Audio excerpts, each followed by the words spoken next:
Casting Call, bienvenue sur le podcast de la rédaction de casting.fr qui révèle ta vraie nature. Ici, on va parler casting, témoignages exclusifs, des rencontres avec des professionnels, les clés et les secrets pour devenir un artiste et surtout, en vivre. Casting Call, c'est ton nouveau coach audio qui te permet de poser ton premier pas sur ton chemin de l'éveil et de la réussite. Ose enfin devenir celui dont tu rêves. Bonjour et bienvenue sur Casting Call, le podcast de la rédaction de casting.fr. Je suis Soledad Franco et aujourd'hui j'ai le plaisir de recevoir un invité qui se définit comme un homme noir, gay, perché sur des hauts talons. Derrière ses incroyables prouesses de danseur, son humour aiguisé se cache un jeune homme qui s'assume enfin pleinement. Lui qui a longtemps été victime d'homophobie revendique aujourd'hui fièrement sa sexualité et libère la parole pour en finir avec la haine. S'engager grâce à l'art, Noam Cinceau est mon invité du jour et j'ai hâte qu'il me fasse une démonstration de voguing sur ses escarpins. Noam, bonjour et bienvenue sur Casting Call, je suis ravie de te recevoir. Bonjour Soledad, je suis ravi d'être avec toi aujourd'hui. La devise de ce podcast est « Ose devenir celui dont tu rêves ». Qu'en est-il pour toi en cette année 2023 ? 2023, c'est juste une année en plus depuis que je suis né, depuis 98, pour aller vers mon rêve et mes rêves. Je pense que j'avance et je coche des étapes, je coche des objectifs et puis voilà. C'est juste que mon rêve, c'est juste plein d'objectifs cochés. Et là, j'en ai beaucoup déjà de cochés, donc c'est cool. Tu es né en Martinique, parle-moi de ton enfance. Est-ce que tu as des frères et sœurs? Que faisaient tes parents? Oui, alors je suis né en Martinique en 1998 avec deux frères, un grand frère. Que des garçons? Oui, voilà. Pas de sœurs? Pas de sœur, un grand Ok. frère, un petit frère. On est dans une famille assez modeste, très modeste même. Mais mon père travaillait dans le BTP et ma mère était ouvrière agricole. Voilà, donc. Et tu rêvais de quoi, petit? Quelles étaient tes inspirations? Quand j'étais petit, je ne savais pas, j'avais pas trop, j'arrivais pas à me projeter dans un métier conventionnel. Donc, je voulais soit être journaliste, mais parce que j'aimais trop les bottins, ou alors, ou alors je voulais juste être une star, you know. Ah ouais, vraiment, Genre, déjà? je sais que j'étais là, je voulais les caméras, je voulais les paillettes, je voulais les étincelles, je voulais tout ça. Qui Donc, étaient tes idoles? Qui t'inspiraient? justement, c'est là où j'avais un problème parce que du coup, très petit, j'essayais de trouver des. Enfin, j'aimais bien tout ce qui était star américaine, donc Lady Gaga, Beyoncé, etc. Mais j'arrivais pas à me projeter dans leur vécu parce que j'étais trop petit. Je cherchais des artistes antillais ou noirs ou gays. Enfin, pas forcément gays, mais qui se sentaient différents à Uhum. l'époque. Parce que toi, déjà, tu te sentais différent? Je ne me sentais pas différent. J'étais mis à l'écart comme différent très tôt. Et je pense que c'est ça aussi le truc qui a fait que je cherchais des gens qui pouvaient ressembler à qui j'étais. Ça veut dire quoi, ça, être mis à l'écart comme différent? C'est que je pense pas que le sentiment d'être différent se crée tout seul. C'est un sentiment qui se manifeste dans un C'est système. les gens qui te C'est les gens qui te cataloguent. cataloguent en fait. Et je sais que moi à l'école primaire, j'étais souvent moqué ou mis à l'écart parce que j'étais très efféminé, chose dont j'étais très fier. C'est vrai? Ah oui, moi j'étais très content d'être efféminé. Moi, j'avais tout. C'était des qualités. C'est ça, j'étais un très bon danseur déjà à l'époque. Donc, C'est vrai? yeah, c'était un parent. En plus, pour pouvoir devenir un bon danseur star à l'époque, je me disais, waouh! Et du coup, ouais. Mais j'étais, enfin, je me souviens que je sais qu'à l'école primaire, ma mère m'en a reparlé d'ailleurs récemment, je pleurais tous les jours. Je sais que je Hmm. rentrais de l'école tous les jours. Il y a pas, je crois qu'il y a eu une journée. Je me rappelle qu'il y a eu une journée, je crois que c'était en termes de quelque chose comme ça, où je suis sorti de l'école et j'avais pas pleuré de la journée. J'ai dit à ma mère, mais waouh, j'ai pas pleuré aujourd'hui, c'est incroyable. C'est une chose qu'on retrouve régulièrement. Je pense à nos interviews avec Mathias Barthès ou Christophe Beaugrand. Toutes ces personnes singulières, la différence est souvent mal acceptée. À quel âge as-tu pris conscience que tu aimais plus les garçons? Je pense que j'ai toujours eu conscience que j'aimais les garçons ou quelque chose comme ça, mais sans avoir mis de mots dessus. Mais je pense à quel moment j'ai pu m'intéresser amoureusement à des personnes, je pense que c'était vers l'âge de 12 ans. Ouais, 12 ans. 12 ans. Donc en fait, tu nous parles d'une différence Oui. que toi tu acceptais, que tu prenais, que tu valorisais comme une qualité, mais que les autres n'acceptaient pas. Ça a été douloureux pour toi ou tu arrivais à vivre avec? Ça a été douloureux c'est pas juste, c'est pas le fait d'en prendre conscience, parce que j'étais quand même, au contraire, assez excité de savoir, à l'idée de savoir que j'étais gay ou enfin, j'étais content d'être qui j'étais déjà très tôt. Le plus dur, c'était d'accepter de devoir cacher cet élément de ma vie et du coup mentir pendant toute une partie de ma vie aux gens que j'aime, aux gens que j'aime pas, enfin tout le monde en fait, pour pouvoir se protéger. Je pense que le plus dur, c'est de vivre dans cette double identité alors qu'on est très jeune, parce qu'on vit tout seul au final. Hmm. Alors, comment décides-tu de venir en France? J'ai toujours eu envie de venir en France. Alors ça, c'est plein de choses qui se réunissent. Du coup, venir en France. Qu'est-ce que ça représentait pour toi? En fait, l'Hexagone, je pense qu'il y a, alors, il y a bien sûr encore des miettes de colonisation qui restent dans mon esprit. Et il y a aussi beaucoup de sentiments de liberté, d'émancipation et d'autonomie. Donc, j'avais que très tôt, je me suis dit qu'en fait, si je devais m'assumer, la seule façon que je pouvais avoir, c'était du coup de prendre mon indépendance. Et du Ok. coup, de partir prendre un appartement à Paris et faire des études supérieures et du coup, réussir ma vie par moi-même. Donc, tu arrives en France en Après, faisant des études.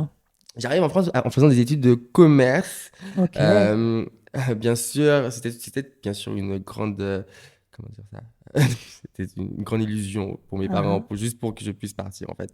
J'ai cherché vraiment le cursus qui me permettait d'avoir une bourse donnée par la région Martinique. Comme ça, je pouvais partir sans payer le billet. Et puis, j'étais free, a free Hmm. woman. Ok. Et donc, tu arrives en France, tu te lances dans ces études de commerce. Et comment c'est venu à toi, les sketchs? Enfin, dans tes sketchs, tu racontes que tu devais faire semblant d'être hétérosexuel pour survivre.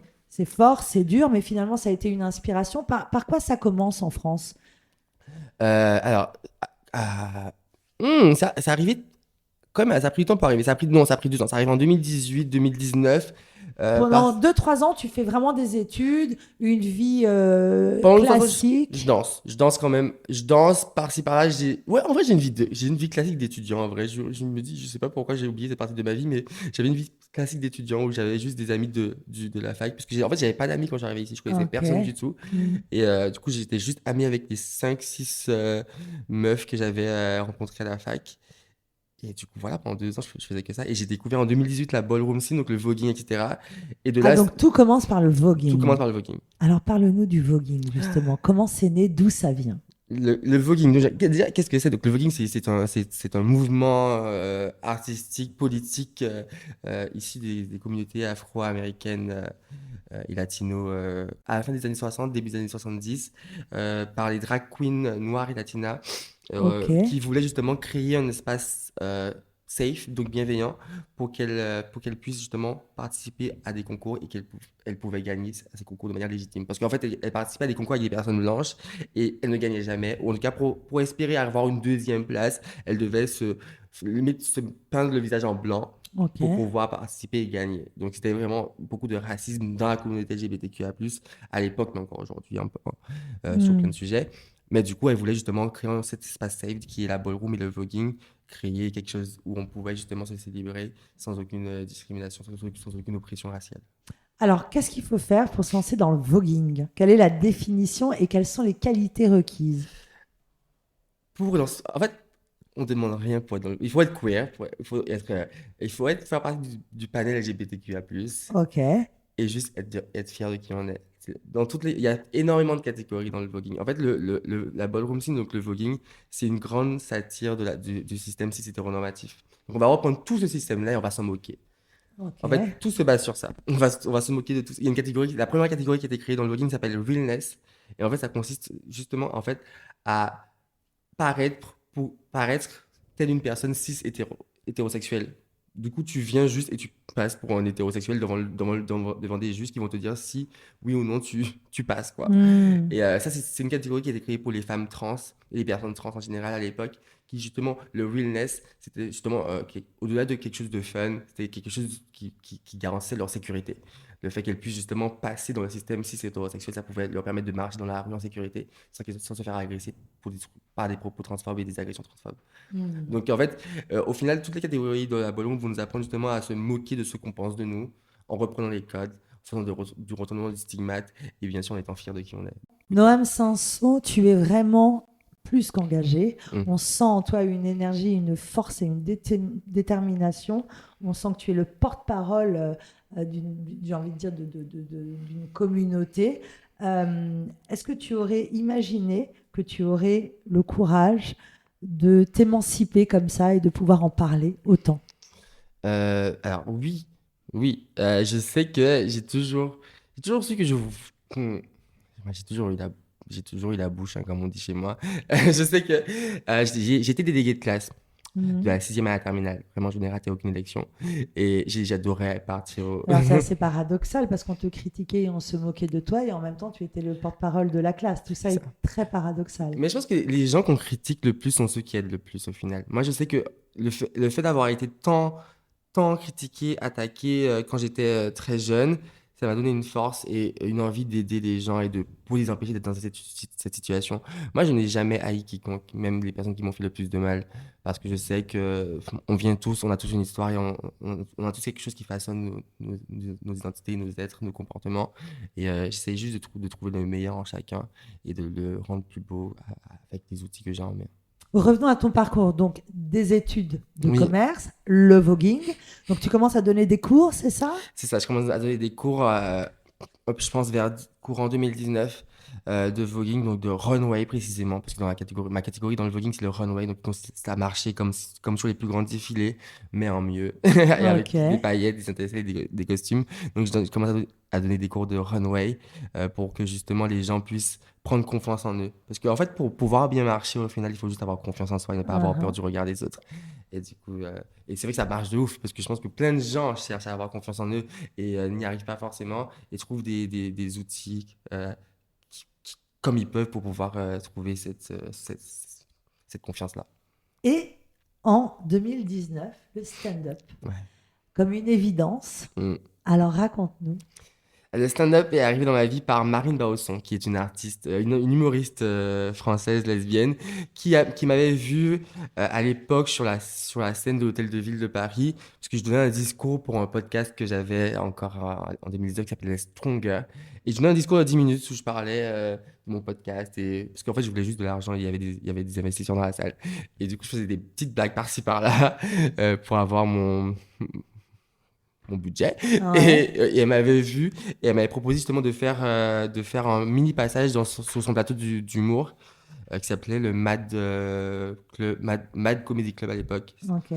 et c'était à la nouvelle scène et du coup j'ai fait ce petit 5 minutes là juste vraiment sur un coup de tête j'avais préparé Intuitivement, tu n'avais rien préparé. je sortais de Martinique j'ai joué j'ai pris l'avion je suis arrivé je sortais de vacances, je suis allé le soir sur la scène, j'ai fait mon petit passage, j'avais ramené plein de potes à moi. Et c'est un passage que je regarde aujourd'hui et objectivement qui est nul, hein. Mais à l'époque, j'avais juste adoré l'expérience et je sais que le public avait quand même apprécié, m'avait fait de super bons retours. Enfin, après, j'avais eu de cette scène-là, on m'avait contacté pour une autre scène. Et puis après, c'est l'enchaînement des choses. L'enchaînement des choses. Oui. Bad Beach Comedy Show. Yes, that's me. C'est toi. C'est ça. Depuis cette année, j'ai lancé le Bad Beach Comedy Show, qui est un comedy club pour les personnes LGBTQIA+, et les femmes, parce que malgré tout, et comme dans tous les systèmes, il y a encore beaucoup d'homophobie, de sexisme, de misogynie, de racisme dans la scène stand-up à Paris.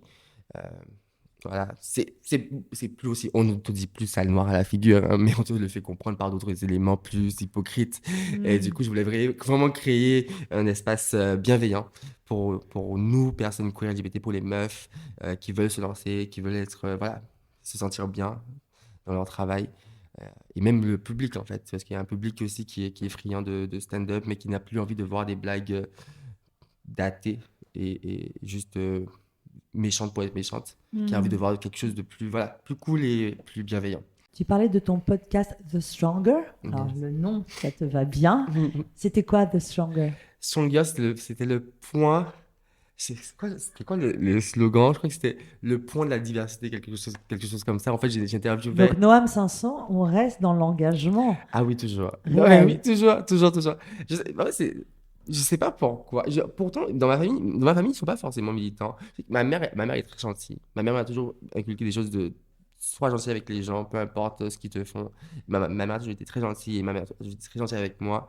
Je pense que c'est ma mère en fait qui fait ça. Je sais, grâce à ma mère. J'ai Hmm. toujours eu envie. Et avant-gardiste, parce que tu Oui. lances un podcast en quelle année?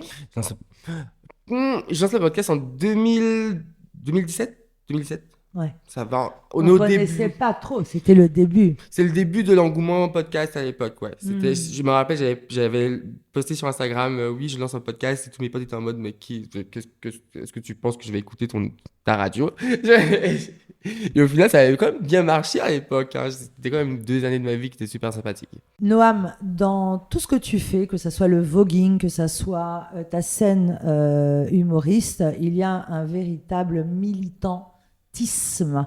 D'ailleurs, je t'ai découvert dans un reportage sur France 3. Tu es martiniquais, tu viens de la Martinique et tu racontes comme il est difficile d'être homosexuel en Martinique.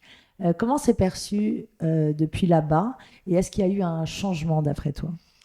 Alors, tout d'abord, le documentaire a été quand même pas mal bien reçu par la public martiniquais. J'ai eu énormément de bons retours, que ce soit par la communauté LGBTQIA+, anti-guyanaise, mais aussi par les personnes qui ne sont pas du tout LGBT, mais enfin, qui ont vu le documentaire, Hmm. des amis de ma mère. Ce reportage était très, très touchant. Ouais. Et ouais, c'était un reportage avec ma mère dedans. Et je sais que je parle beaucoup de ma mère dans mon travail, à mes amis sur mes réseaux sociaux, mais je montre rarement ma mère. Et c'était la première fois que ma mère était quand même filmée par des caméras chez elle en plus, avec une interview où c'est la première fois où on formalise le fait que je sois gay. On a une discussion sur Hmm. ça. Parce qu'en fait, avec ma mère et moi, on sait que je suis gay depuis très longtemps, mais on n'en parle jamais. On ne parle pas de mes copains, on ne parle pas enfin, elle sait que mes amis sont gays, etc. Elle me pose pas de questions sur ça. Mais on a une très bonne relation malgré tout, ce qui est assez paradoxal. Mais c'était la première fois du coup devant les caméras où on avait une discussion, on était assis et on parlait de mon coming out. Et du coup, elle dit devant les caméras que je ne lui ai jamais dit que j'étais gay, quoi. Donc en vrai, Hmm. c'est pas un sujet pour elle parce que c'est comme si je lui avais jamais fait d'annonce. Et c'était assez drôle, c'était assez touchant parce que je me rendais compte que le fait que je me sois protégé pendant longtemps, euh, bah, j'ai perdu ce lien-là avec ma mère. Parce que je voulais pas justement avoir de problème ou créer de conflits. Du coup, j'évitais les sujets tabous à l'époque en Martinique Hmm. avec elle. Donc, j'ai fui ça. Et maintenant, ça a ouvert un débat avec elle. On en parle plus librement. Je lui ai dit qu'il y avait un copain récemment. Hmm. Je me suis séparé de lui, j'aurais pas dû lui dire. Mais oui, mais sinon, c'était bien reçu. Après, les choses changent en Martinique. Tu y vas de temps en temps? J'y vais tous les ans en Martinique. Il y a trop de belles choses à faire. Moi, je peux pas vivre. Tu aimes la J'aime Martinique? la Martinique, c'est mon pays. C'est ce qui construit qui je suis. Je pense que mon travail tourne autour de ça. C'est ce qui fait que je suis Noam Sassou, c'est mon accent, c'est le fait que j'ai des références anti-guyanaises, c'est le fait que j'ai ma mère avec moi, avec tout son background de femme créole, comme ça, fière de qui elle est. Donc oui, j'aime forcément la Martinique. J'ai toujours dit que si mon spectacle, je le joue en Martinique et qu'il ne fonctionne pas, je jette ce spectacle, j'en refais un autre qui va plaire à mon Hmm. public, parce que mon public cible, c'est la communauté martiniquaise, antillaise plus généralement. En tout cas, ce qui te définit aujourd'hui, c'est le voguing et l'humour. Et le voguing, c'est l'art. L'art. C'est l'art. C'est l'art qui me définit aujourd'hui. Je pense que pendant longtemps, j'ai cherché avec le voguing à me catégoriser dans quelque chose, puis à partir dans le stand-up, me bloquer dans quelque chose. Et aujourd'hui, je me suis juste dit qu'en fait, non, je vais faire du stand-up, du voguing et mélanger tout ça, faire de la poésie, faire tout ce que Alors la j'aime. poésie, j'aimerais Oui, en venir également. oui. Raconte-nous, tu écris. J'écris j'écris des textes depuis très longtemps. J'ai écrit des poèmes depuis que je suis au collège. Mais sans vraiment me dire que c'est des poèmes qui étaient légitimes d'être déclamés ou quoi. Donc je gardais ça pour moi. Et j'ai commencé à les lire ou les diffuser sur les réseaux sociaux depuis quoi, un an, pas plus. Parce que avec justement le stand-up, grâce au stand-up, le stand-up m'a donné une force de me dire que je peux dire ce que je veux, tant que j'y crois et tant que ça a un but pertinent derrière. Tant que ça vient du cœur. Tu es croyant? Je suis... Non. Je pense que je crois en les... En les... Ah, non, non, en Dieu? Non. Non. Je suis pas croyant. Je suis pas croyant, mais j'ai grandi en Martinique, donc je suis forcément... j'ai plein j'ai suivi une formation chrétienne qui est le catéchisme pendant 6 ans. J'en parle dans mon spectacle d'ailleurs. Mais qu'est-ce qui t'anime? Une grande intuition, une grande Qu'est-ce qui m'anime? inspiration, une grande sensibilité? Il y a quelque chose en toi. Quand tu parles de cette différence, Ben, qu'est-ce qui m'anime? En vrai, je pense que c'est les gens qui m'animent. Moi, je crois en les gens, et en la bienveillance et en la beauté que les gens peuvent avoir en eux, en la lumière intérieure. Je sais que pendant longtemps, justement, les- j'ai cherché à croire en Dieu pendant longtemps. Et je trouvais juste que je répétais juste des mécanismes que mes parents faisaient, prier, etc., mais sans vraiment y croire. Mais je sais que j'apprends tellement en discutant avec des gens que je connais pas ou des gens que je connais, mais en approfondissant notre relation. Fait juste parler avec les gens, discuter, partager des choses, découvrir un peu plus d'où ils viennent et savoir un peu plus pourquoi ils ont ces réactions-là quand on parle de ceci ou cela. C'est les gens qui m'animent. Moi, j'adore parler avec les gens. est-ce qu'il y a une rencontre déterminante ou inspirante qui t'a marqué? Oui, j'ai eu énormément de choses qui m'ont marqué, mais je sais qu'à Paris, dans ce qui a changé ma vie à Paris, c'est deux personnes qui s'appellent Thibaut Largeron et Fatoumata Sissoko, qui étaient, parce que j'ai intégré une association à l'époque, en 2017, qui s'appelait Article 1, et qui œuvrait pour l'égalité des chances des jeunes à l'école, etc. Et ces deux personnes, en fait, j'ai intégré l'association, et ils ont tout de suite cru en le potentiel que j'avais en moi. Ils m'ont énormément poussé, donc ils sont passés de tuteurs dans l'association à amis très proches aujourd'hui. Ça fait quoi? Ça fait 5 ans que je suis plus dans l'association, mais ça fait 5 ans qu'aujourd'hui, ce sont mes meilleurs potes, hein, et qui m'accompagnent encore aujourd'hui, qui me donnent énormément de bons conseils. Mais oui, je pense que c'est vraiment ces personnes-là qui à Paris m'ont aidé. Et puis, bon, après, il y a plein de gens qui m'ont aidé dans la vie, hein, vraiment. Je te vois parler, gesticuler, il fait des grands mouvements, il a des longs bras, il est extrêmement en mouvement. Le mouvement, c'est la vie, c'est la communication. Est-ce que tu as une hygiène de vie particulière? Parce qu'on imagine un artiste, le voguing, fêtard. Qu'en est-il? Moi, je fais la fête. Je fais la fête. J'aime pas les boîtes de nuit. Je n'aime pas les boîtes de nuit. Uhum. Je préfère les petites fêtes avec mes amis, un appartement et tout. Euh, c'est quoi? C'est un mélange de fête, c'est un mélange de partage, de discussion, de café, Mais le voguing, de ça vogue. exige c'est un entraînement sportif. Qu'en est-il? Je m'entraîne 1 à 2 fois par semaine. Euh, Après, vraiment, comme j'ai dit plus tôt, je fais la catégorie runway qui est beaucoup moins euh, qui demande beaucoup moins d'efforts physiques que le voguing, donc la danse qu'on voit le plus souvent, que je Uhum. pratique aussi, mais du coup que je répète 1 fois par semaine. Mais c'est vrai que bon, depuis 1 an, j'ai fait un peu une pause sur le voguing, donc je me concentre sur ce spectacle que je dois finir d'écrire. Et du coup, en faisant des petites rencontres par-ci par-là, ça me permet d'écrire et de trouver des gens drôles. Il y a des gens drôles partout à Paris, c'est vraiment incroyable le nombre de gens drôles qu'on croise dans Paris. C'est vrai? Ouais. Ah, c'est réconfortant ce que tu Les gens dis. sont drôles à Paris, malgré eux. Malgré eux. En France, tu as subi beaucoup d'homophobie aussi, je crois. Oui, en fait, le système est homophobe. Quelque chose d'ordinaire et du coup, il faut juste déconstruire à chaque fois des petites mini-agressions au quotidien. Et c'est juste que c'est fatigant. Je sais que j'ai failli, je crois que les seules fois où j'ai failli me faire agresser physiquement, parce que je n'ai jamais été frappé, mais les seules fois où j'ai failli me faire agresser physiquement, c'était à Paris, et c'était pas en Martinique. C'est Hmm. pourquoi dans le documentaire, j'essaie de mettre un point d'honneur sur le fait que c'est dur de vivre son homosexualité en Martinique, mais c'est dur partout. Donc, c'est juste qu'en Martinique, il y a un système qui fait que c'est différent et c'est plus intense socialement. Mais à Paris, les coups existent, les agressions existent, elles sont de plus en plus nombreuses. Et du coup, il faut quand même faire gaffe à ce sujet. Noam, tu es donc un artiste avec un militantisme fort. Tu t'inspires de ton histoire dans tes sketchs, dans ta danse. Qu'est-ce qu'on peut dire aux gens qui nous écoutent, parfois qui sont en détresse, des gens qui n'osent pas dire qui ils sont, révéler leur véritable nature? Je crois que tu travailles sur une véritable force mentale, que tu as fait beaucoup d'efforts. Quel message, quel secret, quel conseil?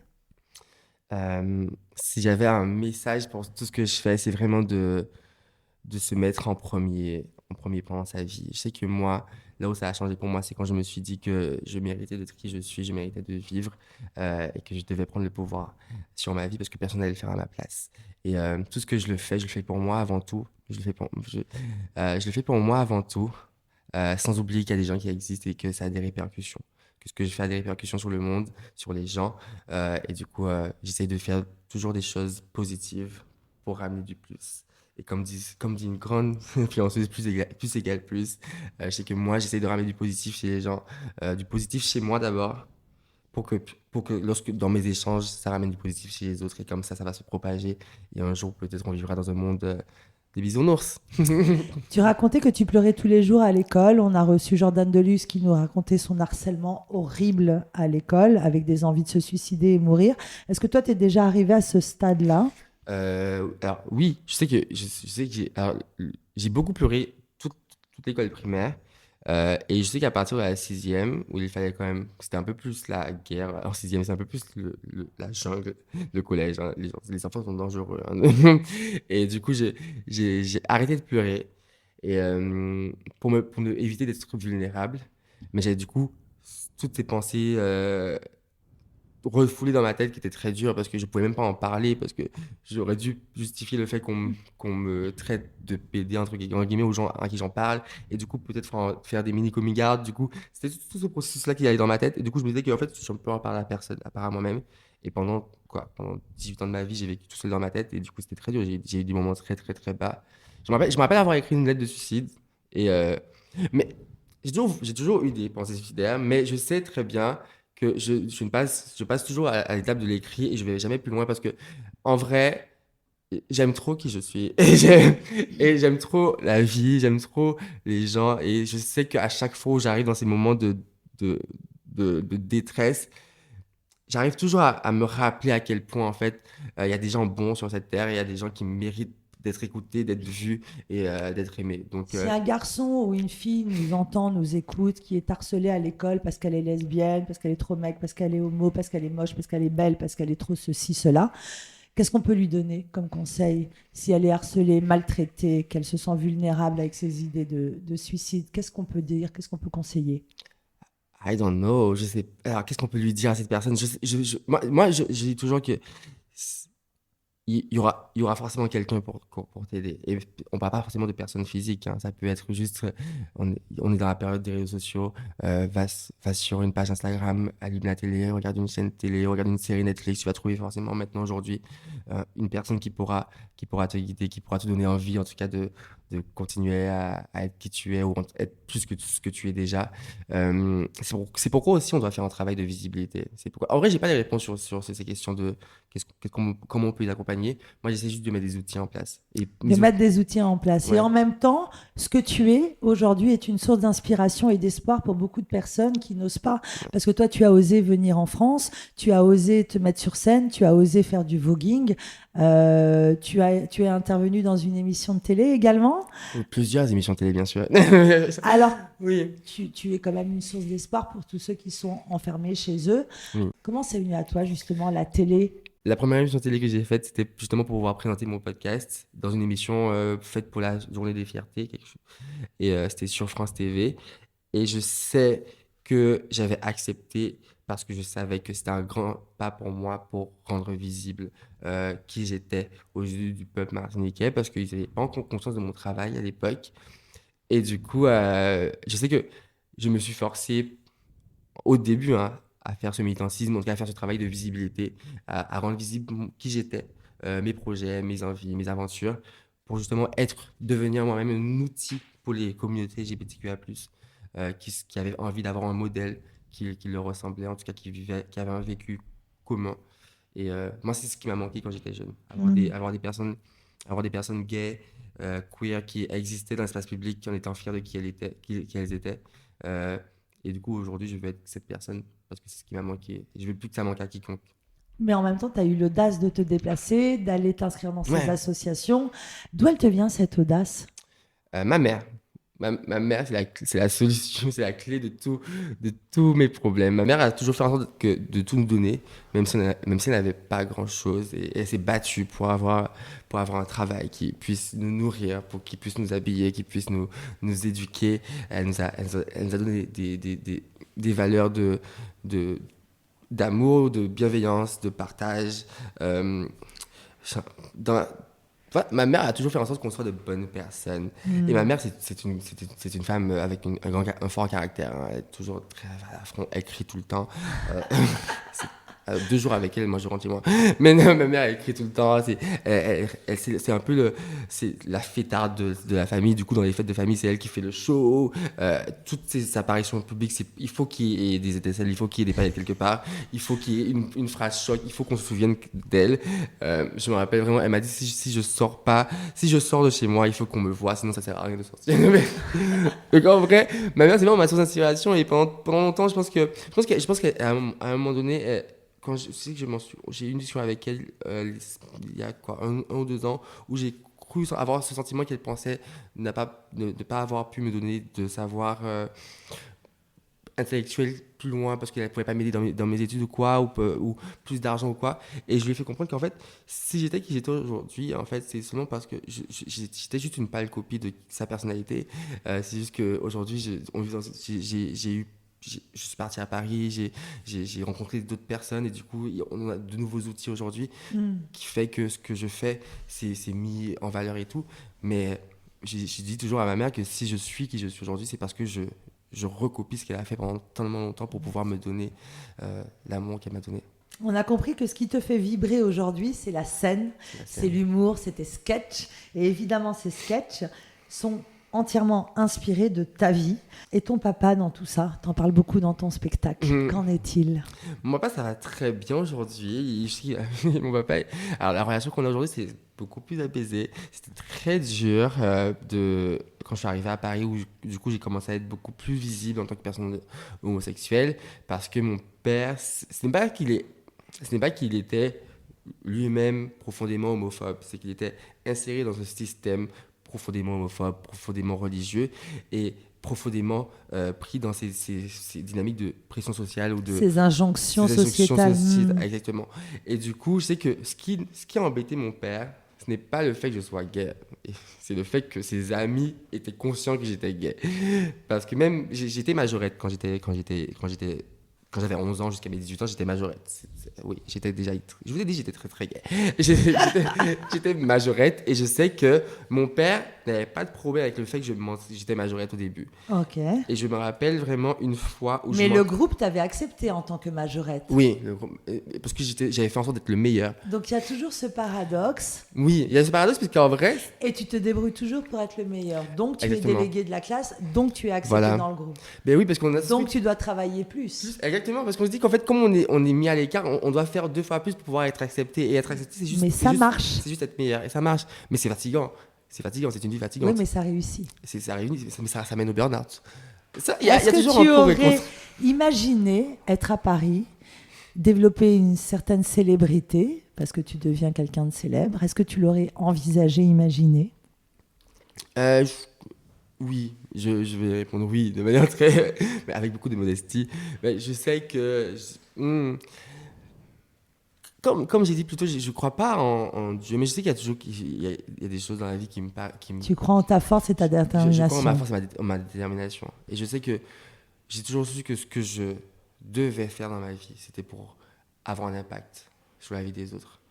Et pour moi, avoir cette forme de célébrité-là, qui se crée au fur et à mesure, c'est juste pour pouvoir juste diffuser plus loin ma vision, diffuser plus loin mes messages d'amour et de force et de fierté. À quoi tu rêves aujourd'hui? Je rêve aujourd'hui de faire mon spectacle en Martinique. Ah ouais, là c'est vraiment, je finis de l'écrire avec mon metteur en scène, Amiel, qui est incroyable. Et je finis de l'écrire et j'ai vraiment hâte qu'il soit prêt, qu'il soit rodé et qu'il soit vraiment avec une salle à guichet fermé en Martinique pour le jouer et avoir justement partager en fait ces 25 ans d'années de travail avec le public martiniquais. Pour moi, je pense que la première scène que je ferai en Martinique, je pense pleurer. Ça fait 30 ans que j'ai pas pleuré. Déjà, je pense que je pleure jamais. En vrai, récemment, j'ai essayé de me souvenir de la dernière fois où j'ai eu des larmes, et c'est il y a très longtemps. Mais je pense vraiment que ce moment-là, je le crains. Je n'ai plus de stress quand je monte sur scène faire du stand-up. Je n'ai pas peur quand j'y vais vraiment pour le fun, faire mon travail, etc. Avant, j'avais un peu de stress, mais c'est parce que c'était au début. Maintenant, j'ai pas de stress. Mais cette scène en Martinique que je compte faire l'année prochaine, en 2024, j'espère, cette scène-là, elle me terrorise. Parce que c'est ce que j'ai attendu toute ma vie, en fait.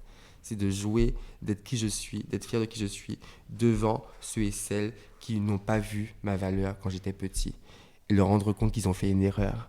Ce sera ma plus grande réussite. Et qu'est-ce que tu dirais au petit garçon Noam, à ce petit enfant qui habitait en Martinique? Je lui dirais qu'il fait tout bien, qu'il ne fait aucune erreur, que c'est les gens qui se trompent. De toute façon, il pensait déjà ça à l'époque. Donc de continuer à faire sa petite vie tranquillement et de se dire que demain sera meilleur et que... Il faut transpirer dans la vie, mais c'est pas grave. C'est pas grave, à un moment donné, on va souffler, on sera bien. Bad Beach Comedy Show. Yes. On te retrouve bientôt. Merci Noam pour ce délicieux moment. Merci à toi, Soledad, et merci à casting.fr. À bientôt.